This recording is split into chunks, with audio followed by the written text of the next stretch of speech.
Ya, masih diarangin TVRI, kita masih membahas terkait dengan judul kita di malam hari ini, yakni menghadang badai PHK, di mana kita akan lihat grafis terkait dengan ancaman PHK massal sejumlah pabrik di bulan ini. Kita tahu kalau tadi nanti kita akan konfirmasi secara langsung bagaimana kemudian setelah Bang Said Iqbal sebagai penasihat khusus Presiden bidang ketenagakerjaan dan juga kesejahteraan buruh turun langsung, apakah ini juga berpengaruh? Karena kalau kita lihat salah satunya adalah PT Feng Tai Indonesia di Bandung, Jawa Barat. Ini adalah salah satu sektor dari yang kemudian tadi dijelaskan. Nah, apakah kemudian dari beberapa sektor seperti halnya granit, tekstil, produk turunan, lalu juga 2 pabrik otomotif di Jawa Timur yang berencana juga akan memindahkan ke Vietnam ini juga akan berencana. Nanti kita akan mencoba untuk konfirmasi lagi. Kalau lihat data-data yang tadi sudah disampaikan, salah satu yang sektor pemasok sepatu merek global ini, kalau tidak salah untuk salah satu merek global Nike yang berdampak pada 4.000 pekerja terancam PHK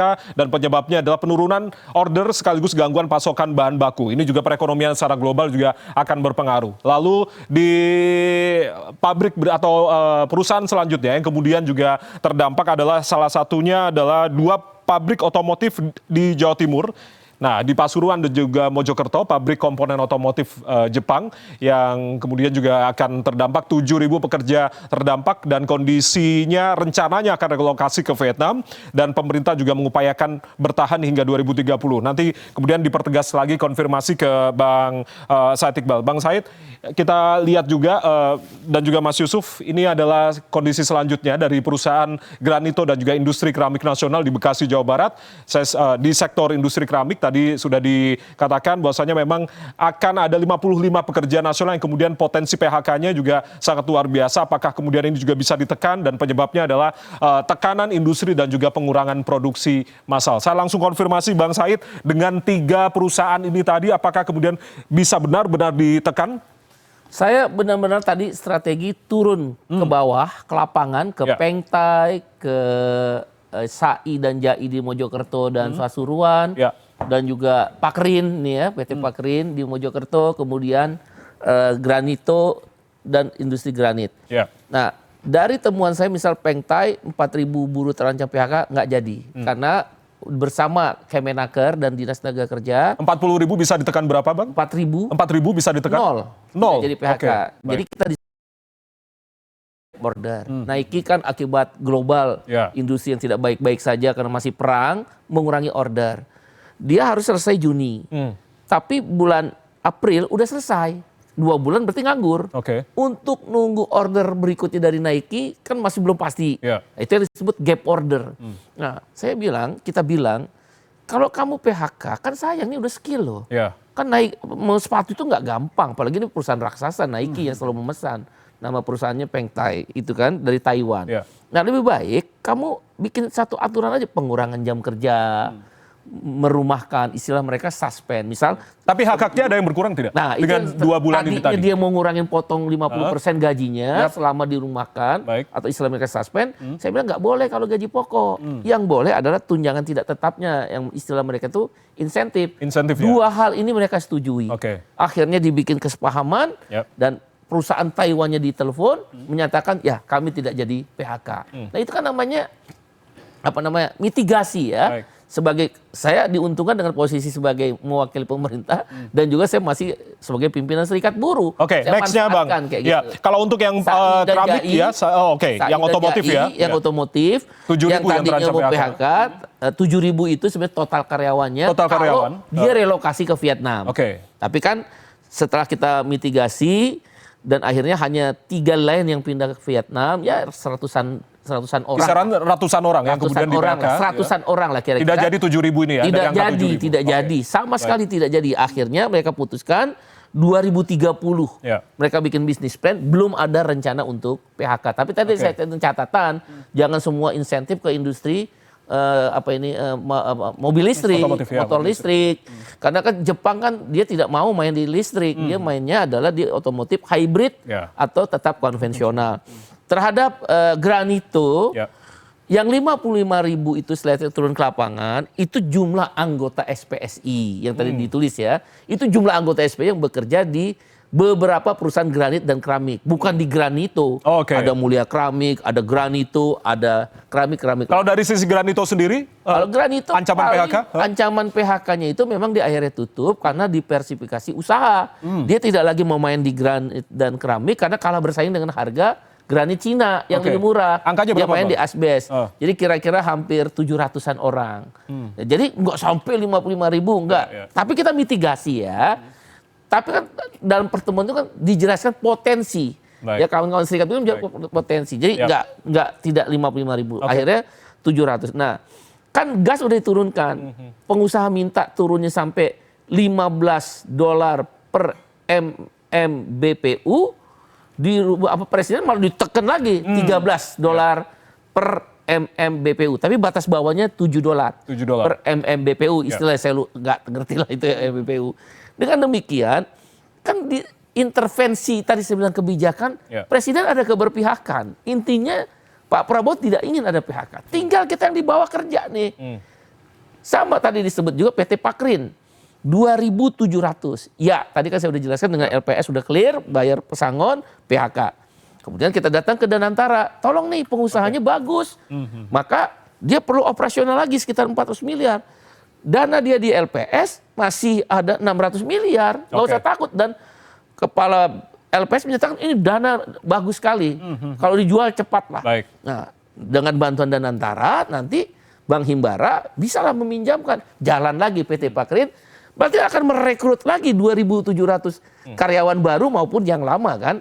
Kan artinya mitigasi yang cepat, yang tadi saya bilang strategi turun ke bawah, intervensi kekuasaan ke LPS, ke Danantara, ke Bank Himbara, ya itu sangat membantu. Sangat membantu pada akhirnya itu tadi data-data yang kemudian diperbarui dan langsung kita dengarkan dari Bang Said Iqbal, penasihat khusus Presiden bidang ketenagakerjaan. Saya langsung konfirmasi dari Apindo sendiri, Bang Bob, apakah benar kemudian apa yang kemudian diungkapkan dari hasil usaha pendekatan, intervensi dan turun ke lapangan secara langsung Bang Said Iqbal dan juga rekan-rekan ini tadi. Nah, bagaimana kemudian Apindo merespon dari beberapa angka yang kemudian tadi ada yang sempat tidak jadi, ada yang kemudian turun dari ribuan menuju ke ratusan begitu. Silakan Bang Bob Azam. Ya sebenarnya ini ancaman bukan hanya terhadap 1-2 pabrik.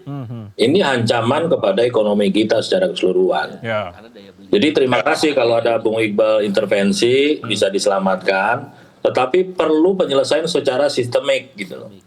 Ya misalnya contoh gas $6 itu udah bertahun-tahun.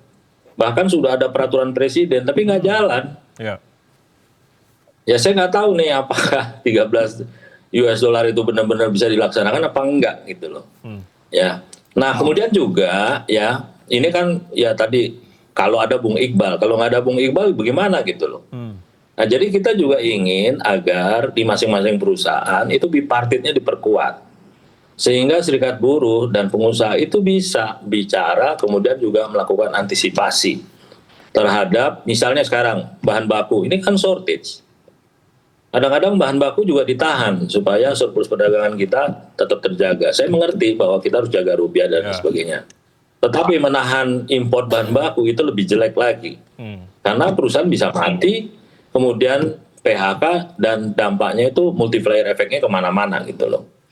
Nah, jadi kita juga harus melakukan the bottlenecking ya. Artinya bagaimana hambatan-hambatan ini bisa diselesaikan secara sistemik gitu loh.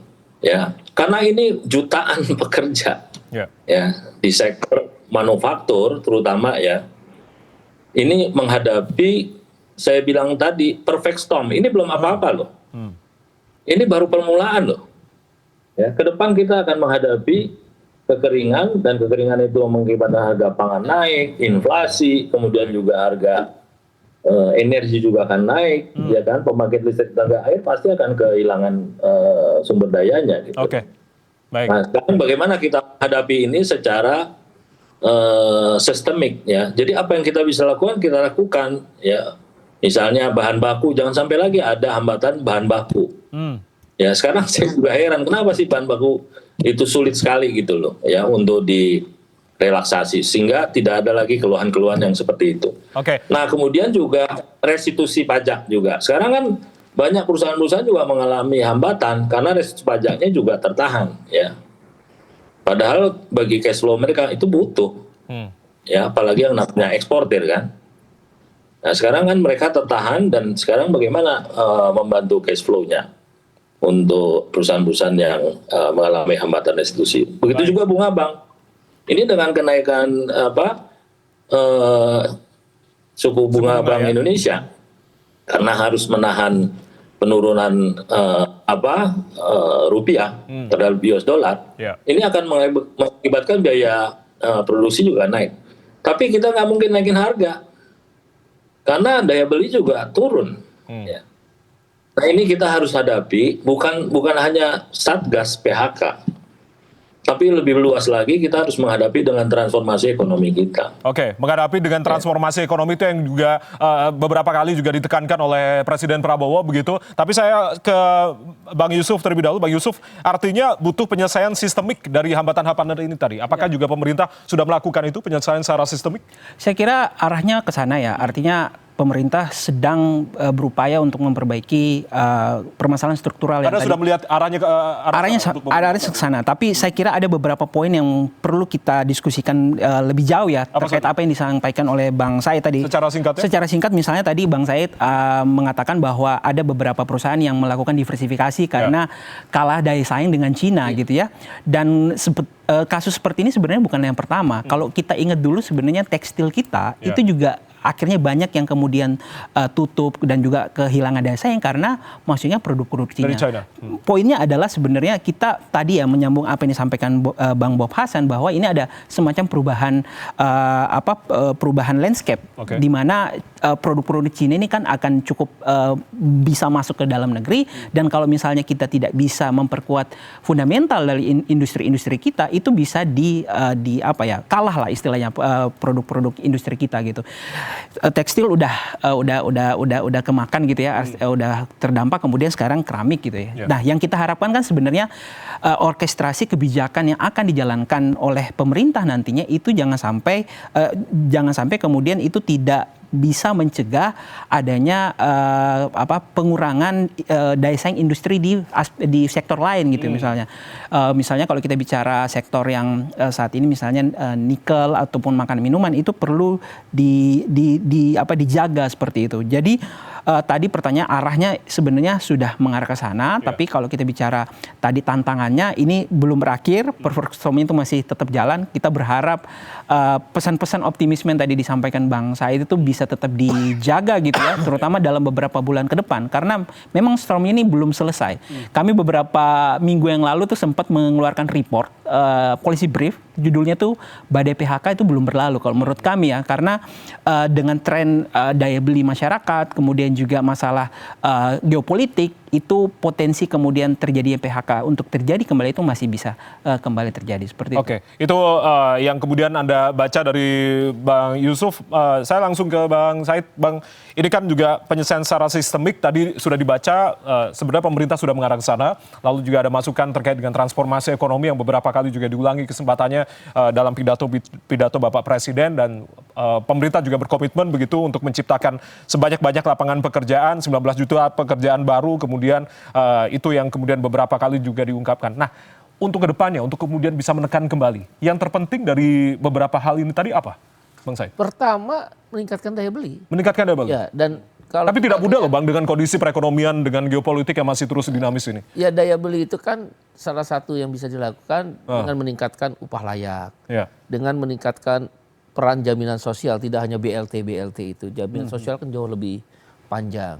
Dan upaya-upaya yang dilakukan oleh pemerintah dalam ini Pak Presiden Prabowo misal dengan melawan under invoicing dan transfer pricing itu kan ingin mengembalikan uang yang bocor itu dari kekayaan alam kan. Itu juga kan berarti menambah kas negara kan, meningkatkan APBN.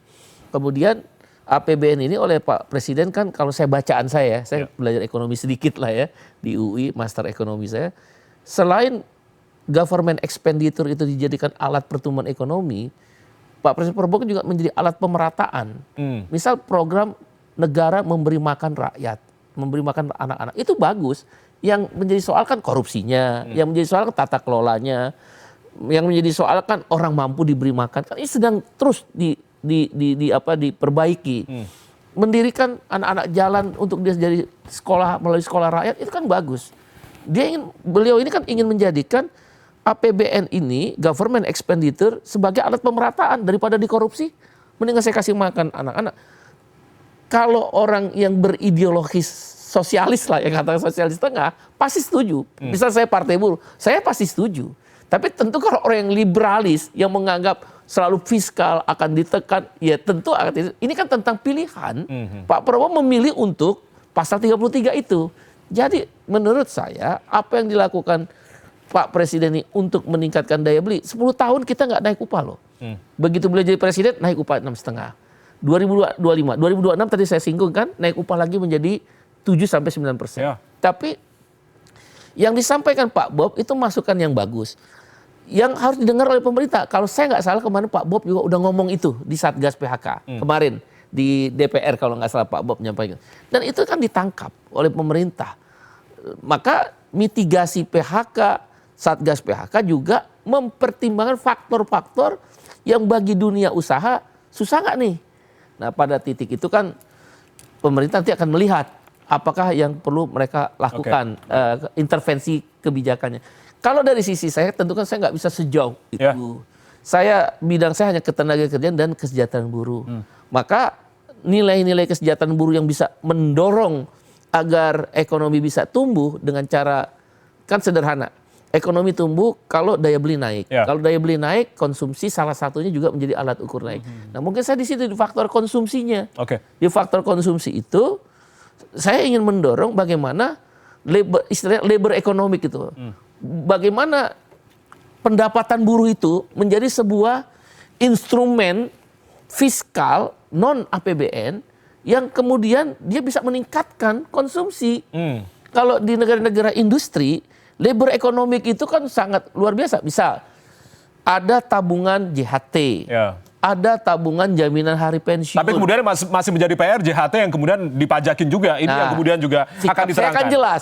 Tidak boleh ada pajak. Nanti kita bahas di segmen selanjutnya. Kita tahan dulu ya Bang Said Iqbal. Usai jeda kita masih bahas terkait dengan menghadang badai PHK yang kemudian juga menjadi fokus. Salah satunya adalah jaminan hari tua atau JHT BPJS Ketenagakerjaan yang kemudian juga ini masih menjadi perbincangan dipajakin 5%. Bagaimana kemudian dengan pajak-pajak pesangon, pajak pensiun itu saya nanti akan tanyakan langsung ke penasihat khusus bidang ketenagakerjaan dan juga kesejahteraan buruh. Usai jeda kita masih akan kembali saudara, tetaplah bersama kami.